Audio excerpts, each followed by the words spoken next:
जी तो अस्सलाम वालेकुम। उन लोगों के लिए तो बहुत ही ज़बरदस्त खुशखबरी है जिन ख़वातीन ने भी रमज़ान में 5,000 रुपये वसूल किए थे और अब उनके अकाउंट में 13,500 की किस्त अकाउंट में लग चुकी है।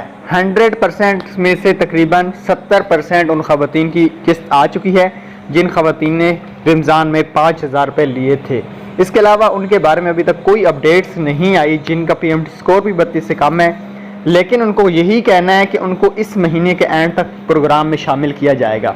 इस वक्त सिलसिला सिर्फ इसके ऊपर जारी है कि जिन ख़वातीन को भी 5,000 रुपये मिले थे उनको दोबारा सिस्टम में अहल करने का फ़ैसला किया गया है और उनको साथ में उनकी किस्त भी जारी की जा रही है। तो अगर आपको भी 5,000 रुपये मिले थे तो भाई आप लोग पेमेंट लेने के लिए बिल्कुल तैयार हो जाएं। अपना ID कार्ड एक दफ़ा डिवाइस से ज़रूर चेक करवाएं, क्योंकि जिनको भी 5,000 मिला है उनके अकाउंट में 13,500 जारी कर दिया गया है। उम्मीद है वीडियो पसंद आई होगी। इंशाल्लाह अगली वीडियो में मिलेंगे, तब तक दीजिएगा इजाज़त। Thanks for watching. अल्लाह हाफ़िज़।